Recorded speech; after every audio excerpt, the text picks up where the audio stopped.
आइए चर्चा की शुरुआत करते हैं। सभी खास मेहमान हमारे साथ चर्चा में जुड़ गए। शहजाद पूनावाला राष्ट्रीय प्रवक्ता बीजेपी के जुड़ गए, चरण सिंह सापरा साहब प्रवक्ता कांग्रेस पार्टी के, अनुप्रिया यादव प्रवक्ता जेडीयू की जुड़ रही हैं, कंचना यादव प्रवक्ता आरजेडी की जुड़ गई हैं हमारे साथ, वारिस पठान हमारे साथ प्रवक्ता एआईएमआईएम के इस विषय पर जुड़ गए हैं। आइए चर्चा की शुरुआत करते हैं। सबसे पहले शहजाद पूनावाला जी, ये कांग्रेस और आरजेडी वालों को विकास नहीं बुर्का चाहिए, ये कैसे पता चला योगी जी को?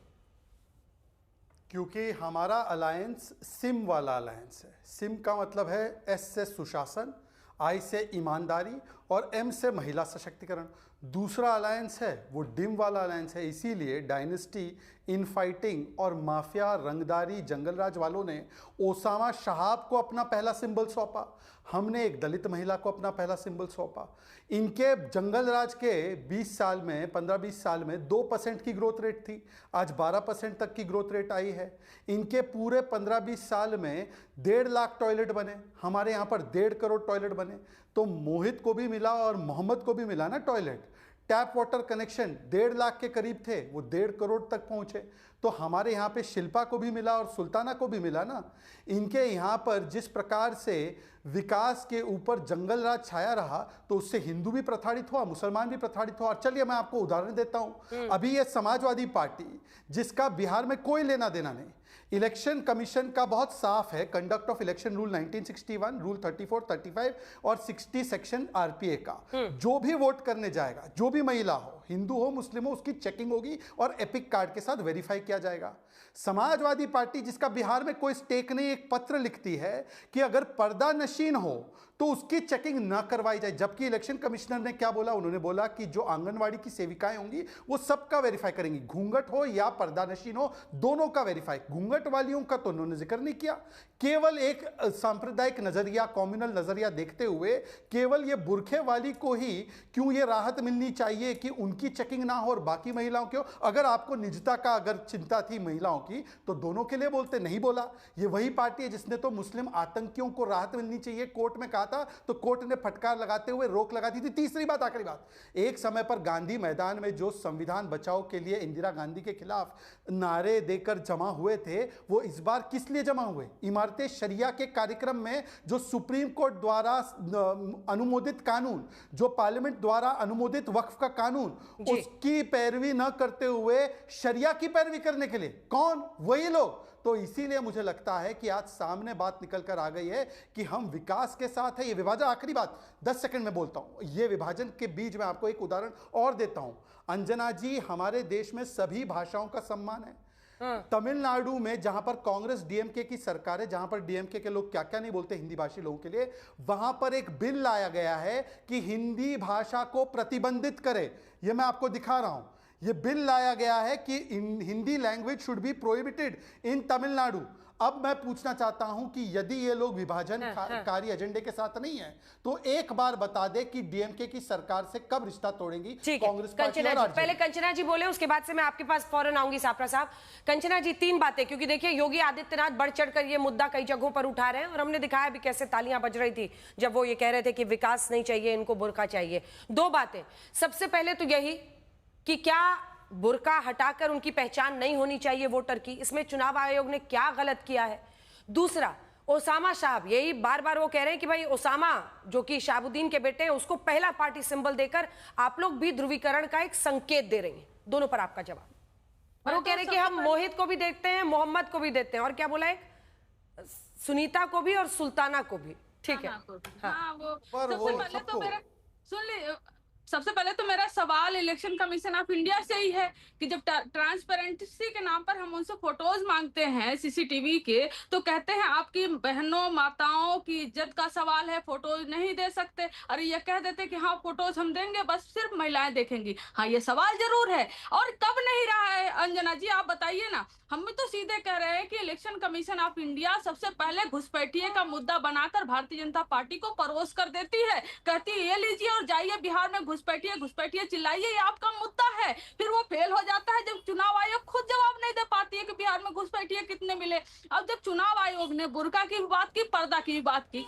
ये आपके कार्ड से मैच कराया जाएगा, तो योगी आदित्यनाथ जी को आकर स्पेसिफिक बुर्का पे ही क्यों बोलना पड़ता? वो तो यह भी कह सकते थे ना कि पर्दा को बताइए, जो फोटोज नहीं दे सकते अब बुर्का, वो पर्दा हटा हटा के वो देखेंगे। अब बहनों और माताओं की इज्जत का सवाल नहीं है। हमें सीधा लगता है और साफ साफ है कि भारतीय जनता पार्टी मुद्दों का दिवालियापन इनके पास आ चुका है।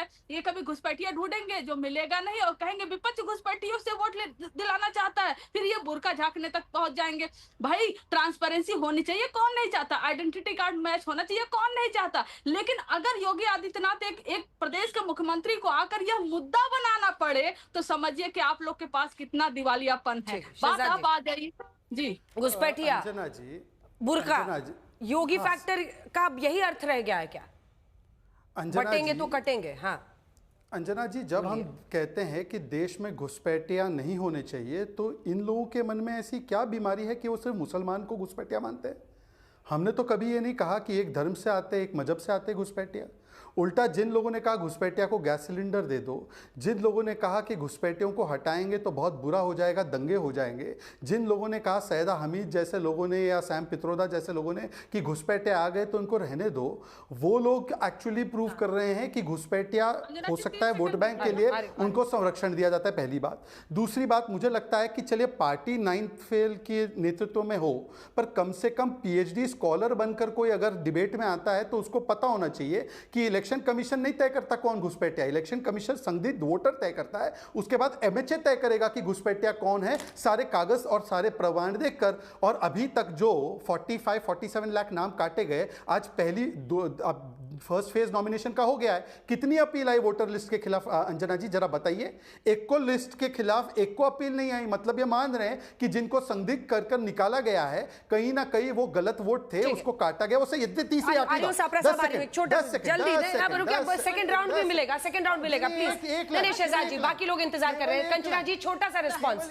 आपने उसामा साहब पे कुछ नहीं बोला, वो कह रहे हैं हमने दलित महिला को पहला सिंबल दिया, आपने उसामा साहब को दिया। मैं बताऊं इन्होंने किसको दिया? इन्होंने आनंद सिंह को दिया। मोकामा से जाके सबसे पहले उन्होंने नॉमिनेशन फाइल किया। मुंह ज्यादा ना खुलवाए, नहीं तभी जो हिस्ट्री सीटर जो है इनके ना, उनके लिस्ट निकालेंगे। ओसामा क्या है? ओसामा अगर बाहुबली होते और गुंडा अपराधी होते ना, तो आप उनको ऐसे बोल नहीं पाते। पलट के आपको एक भी जवाब नहीं दे रहे हैं वो। और यही सबूत है कि गुंडा और अपराधियों को टिकट देने वाले आप लोग, मैं नाम गिना दूं, लेकिन खैर छोड़िए, उनका नाम भी लेने लायक नहीं है। मैं आपसे सीधा सवाल पूछती हूँ ना कि कहां तक सोते रहे आप? कितने घुसपैठिए निकाले? आप जवाब दे दीजिए। जवाब आपके पास तो कतई नहीं, आप बुर्का में झांकिएगा। लेकिन हकीकत यह है कि आप लोग खुद कहते हो कि हम फेल हो चुके हैं, घुसपैठिए हमारे रहते देश में घुस गए और घुसपैठियों को मैंने निकाला। ये इंटायर पॉलिटिकल साइंस की डिग्री हो सकती है कि आप ही लोगों ने नैरेटिव फैलाया था कि बिहार में घुसपैठिए मिल गए। किसके? BLO के सहारे। पूरे हर न्यूज चैनल पर चल रहा था बिहार में घुसपैठिए मिल गए। इंटायर पॉलिटिकल साइंस की डिग्री यहाँ मत झाड़िए, नहीं तो 7वीं पास का जो नॉमिनेशन कराया है ना बिहार में, वो भी सामने आ जाएगा। डिग्री बता नहीं पाइएगा आप लोग। और एक मंत्री थी रिटायर हो गई, उनकी भी डिग्री आज तक ठीक है। चरण सिंह सापरा साहब, देखिए सामान्य ज्ञान यही कहता है हर वोटर की पहचान होनी चाहिए, चाहे वो किसी भी मजहब का हो। और पर्दा नशी, बुर्का नशी का भी पहचान की बात हो रही है। तो ऐसे में इसका विरोध करना ही कहीं आपको नहीं लगता है कि एक मौका दे गया बीजेपी को कि इसको इशू बनाए? इसका विरोध क्यों करना है? किस ग्राउंड पे करना है? हज में दिखाते हैं, पासपोर्ट में दिखाते हैं, आधार कार्ड में दिखाते हैं। जी, भारतीय जनता पार्टी का एक मोडस ऑपरेंडाई रहा है हर चुनाव के अंदर। ये विकास की बात नहीं करेंगे, 20 साल से इनका शासन प्रशासन है। विकास का रिपोर्ट कार्ड देने का समय आता है तो ये बेरोजगारी की बात नहीं करेंगे, ये बुर्के की बात करेंगे। ये महंगाई की बात नहीं करेंगे, बुर्के की बात करेंगे। ये समाज सेवा की बात या समाज सेवा में किए गए कार्यों की बात कभी नहीं करेंगे। ये मात्र ध्रुवीकरण करना चाहते, ये कोई नया किस्सा नहीं है। इससे पहले चुनाव के अंदर मंगलसूत्र की भी बात हुई जो खुद नरेंद्र मोदी जी ने की, टोपी से पहचानने की बात हुई, रामजादे हरामजादे की भी बात हुई।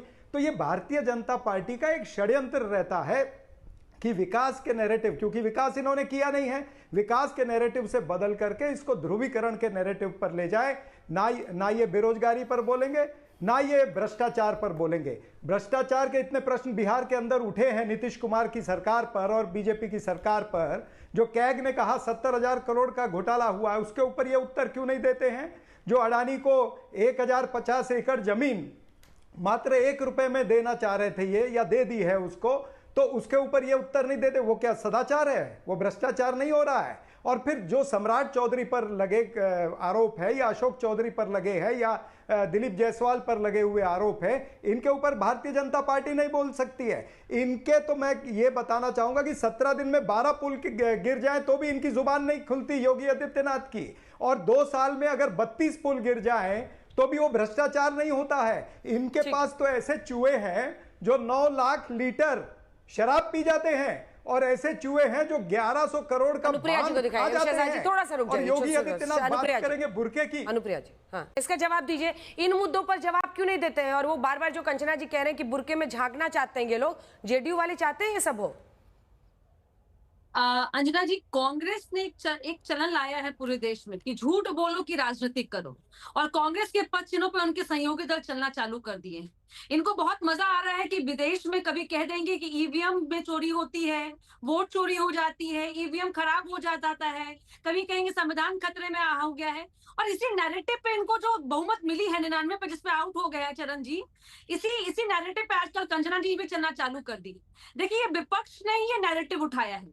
इलेक्शन कमीशन ने फेयर इलेक्शन की बात की, एसआईआर की प्रक्रिया की, इनको इसमें आपत्ति है। ये कहते हैं ना भैया, ये फेयर इलेक्शन नहीं चलेगा, हमारे वोटरों को आपने नाम काट दिया है। अभी तक नहीं बता पाए इनका वोटर कौन था। वो जो 65 लाख, जो 6 लाख नाम काटे गए, वो कौन थे, ये अभी तक ये नहीं बता पाए इनके कौन लोग थे। अभी तक एक भी आपत्ति दर्ज नहीं कराई है। दूसरी बात, एक कहावत है ना कि इनके दूसरी इनकी बात ये हो गई कि अंजना जी, इन्होंने कहा कि भाई बिहार में चूहों की बात कर रहे हैं लेकिन चारा की बात नहीं करते हैं। जो चारा को खा गए इनके बारे में बात नहीं करते। और मुझे लगता है कि अब चिंतन कर रहे हैं कांग्रेस के प्रवक्ता, और इसीलिए आजकल कांग्रेस से, आरजेडी से दूरी बना रहे हैं। बुर्का झांकने की बात क्यों करते हैं? बिहार में सब क्या कहा गया? बुर्का की बात की गई, पर्दा की बात की गई है। चरण जी, आपको पता होगा कि बिहार की जमीन है जहां पे हिंदू महिलाएं भी पर्दा करती हैं, और उनकी स्मिता के ख्याल रखते हुए यहाँ जिनको लगाया गया है वह बिहार की ही महिलाएं हैं, जो आंगनबाड़ी की महिलाएं हैं। अब मुझे समझ में नहीं आता कि आप फेयर इलेक्शन चाहते कि नहीं चाहते हैं। एसआईआर की प्रक्रिया पर सवाल उठाएंगे, इलेक्शन कोड ऑफ कंडक्ट जो चलेगा उसमें जो नियमावली होगी उसका आप विरोध करेंगे, तो थोड़ा विरोध आप यहाँ भी कीजिए कि एयरपोर्ट पे हम जाएंगे, हम चेहरा नहीं दिखाएंगे, हम वोटर आईडी कार्ड बनाएंगे, हम चेहरा नहीं दिखाएंगे, हम आधार कार्ड बनाएंगे, हम चेहरा नहीं दिखाएंगे। झूठ की राजनीति करने से ये आप समझिए, क्योंकि बिहार की राजनीतिक में बिहार की जनता जानती है कि जहां विकास हो रहा है, झूठ की खेती करने वालों को बिहार की जनता ने कब का आउट कर दिया, और हम नहीं आउट करेंगे। अंजना जी, इनके नेता ने जमीन छोड़ के भाग गए, देश छोड़िए विदेश चले गए। अब कहें कि इनको पता है कि ना गठबंधन साथ में है, ना कार्यकर्ता साथ में है, ना जनमानस साथ में है, तो ये मान के चल रहे हैं कि बिहार में जो विपक्ष की राजनीतिक खतरे में, एक बार वारिस जी भी बोल रहे हैं। हाँ, वारिस जी राजनीति जो खतरे में, वारिस जी का डेब्यू कराइए भाई डिबेट में। हाँ, वारिस जी के बाद में एक सुर चालू हो जाएगा। एकदम आपके दिल की ख्वाहिश पूरी करने वाली बातें कर रहे हैं योगी जी बिहार में आके। पूरा सीमांचल पे स्पीकर पे सुनाइएगा सबको। अरे अंजना जी, जिस तरह आपने सबको मौका दिया बोलने का अनइंटरप्टेड, में चाहूंगा मुझे भी एक थोड़ा सा मौका दे देंगे अनइंटरप्टेड, तो बड़ी मेहरबानी होगी। अब देखिए अंजना जी, जब जब बीजेपी डरती है ना, मुसलमानों को बदनाम करती है। अब ये बुरखा लेकर आ गए, क्योंकि पूरी तरह ध्रुवीकरण करना है इनको। इनके पास डेवलपमेंट विकास के नाम पे तो कोई मुद्दे बचे नहीं है। अब पाकिस्तान आ जाएगा, शमशान कब्रस्तान आ जाएगा, मुसलमानों की बढ़ती हुई संख्या आ जाएगी। जबकि खोदा पहाड़ निकला चूहा, आपने देखा क्या आया उसमें, घुसपैठिए घुस गए, लाखों की संख्या में आ गए। सबने बोल दिया था एसआईआर के अंदर, निकला कुछ भी नहीं। अब मुसलमानों की बढ़ती हुई संख्या, जबकि डेटा बताता है टीएफआई मुसलमानों के अंदर गिरता जा रहा है। तो तमाम चीजें ये लेके आ जाएंगे, पूरा इलेक्शन को पोलराइज करेंगे और ध्रुवीकरण की राजनीति करके ये सोचेंगे कि हमको इसका फायदा हो जाए। मगर इस वक्त जनता समझदार हो गई है। डेवलपमेंट विकास के नाम पे क्यों बात नहीं करा योगी ने वहां पर आकर? क्यों? उनके पास तो मुद्दा ही नहीं। योगी की तो पॉलिसी ठोक डालूंगा वाला, बुलडोजर उड़ा दो, सबके घर पे मुसलमानों के चढ़ा दो। सुप्रीम कोर्ट के जज क्या अवमानता करते हैं, उनकी बात क्या बोलेंगे अंजना जी, आपको बताइए। सुप्रीम कोर्ट के जज ने कहा कि बुलडोजर नहीं चलाना चाहिए without following due process of law, फिर भी योगी जी चलवा रहे। तो वो योगी आके वहां पे बुरखे की अगर बात करे तो उसकी मान्यता मैं तो समझता हूँ किसी को उसको घास भी नहीं डालना चाहिए। और बुरखे की जब बात आई तो मैं बताऊंगा, पर्दा नशी वर्ड लिखा है। घूंघट नशी लिखा है क्या कहीं? क्या हमारी हिंदू बहनें घूंघट पहन के नहीं जाती वोट डालने के लिए? और पर्दा नशी वुमन का चेहरा उठा के आर्य देखेंगे शहजाद जी। आंगनवाड़ी की महिलाएं। अरे भाई साहब, जब आपके पास से सीसीटीवी फुटेज मांगा था, इलेक्शन कमिश्नर ने क्या कहा कि राइट टू प्राइवेसी का उल्लंघन होता है। अब हमारी महिलाओं की प्राइवेसी का उल्लंघन नहीं होगा। आप उनके बुर्का उतार उतार के चेहरा देखोगे तो क्या ये सही है अंजना जी? आपको भरोसा नहीं है क्या उनके पास? जब उनके पास इलेक्शन की पर्ची तो ये क्या होता है Waris ji? I object to this. बुरके उतार उतार के चेहरा देखोगे, बुरके उतार के क्या होगा? मतलब आपको बस आंगन कब तक डराते रहिएगा मुसलमानों को देश में सर? सब अपना दम से अपने चयन करते हैं, अपना वोट डालते हैं, चुनते हैं कि कौन सरकार को चलाएगा। जबरदस्ती का उनके बिहाफ पर आप बने पड़ते हैं वो कि भैया सब पीड़ित है, उनका तो बर्बादी हो गई, विक्टिम विक्टिम विक्टिम। डराई कितना डराइएगा? अरे आंगनबाड़ी वर्कर इसलिए है ताकि उनको दिक्कत ना हो। मतलब महिलाएं रहेंगी तो चेहरे की पहचान कराना आसान हो, ताकि कोई पुरुष ना सामने में हो।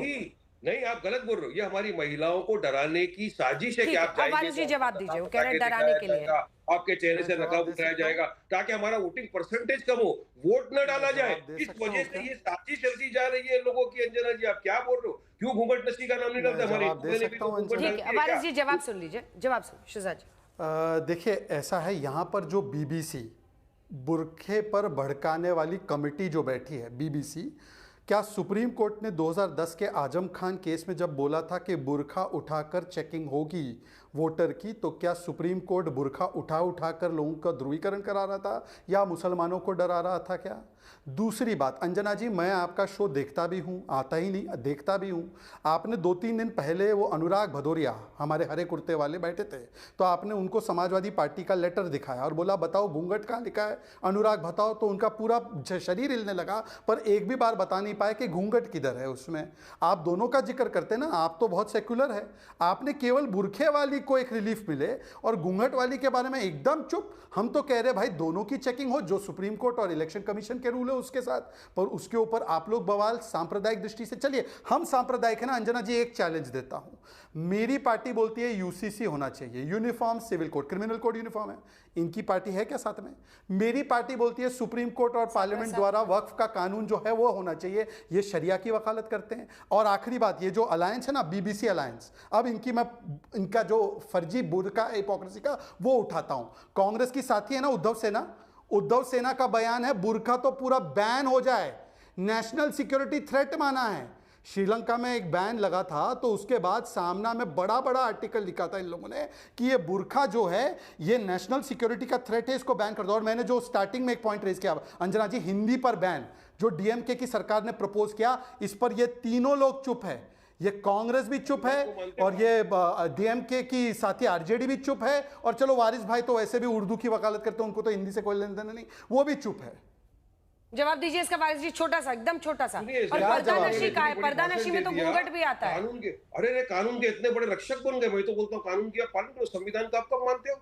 संविधान का तो अपमान रात दिन करते हो और आप यहाँ पे बात कर रहे हो संविधान हमको सिखा रहे हो। आप संविधान में लिखा है बुलडोजर जाके चलाने का, ड्यू प्रोसीजर लॉ फॉलो किए बिना चला देने का, ठोक डालूंगा वाली पॉलिसी संविधान में लिखा है क्या अपनाने का? संविधान में ध्रुवीकरण की राजनीति लिखा है क्या? फ्री एंड फेयर पोल होना चाहिए ना, डेवलपमेंट विकास के ऊपर पोल होना चाहिए। क्यों नहीं कराते आप लोग? क्यों सिर्फ आपको हिंदू मुसलमान करके बुरखा लाके उसी के ऊपर पोल कराना है? मुसलमानों को बदनाम करके आपको वोट देना है क्या? सिर्फ मुसलमानों को गाली करके अपनी राजनीति चमकाना है क्या आप लोग को? बताओ ना विकास के नाम पे क्या किया आपने बिहार के अंदर, बताओ। मैं सवाल करता हूं आपके साथ, कुछ भी नहीं। आप तो कानून कायदे की पालन की बात मत ही करो। जिसने कहा बुरखे का ना उद्धव ठाकरे, वो कांग्रेस के साथ मिले हुए, हमारे साथ नहीं। हमारी लड़ाई तो शिवसेना, उद्धव ठाकरे, कांग्रेस, समाजवादी सबके साथ है। आप लेटर लिख रहे थे आरजेडी को, हमको ले लो साथ। चिट्ठी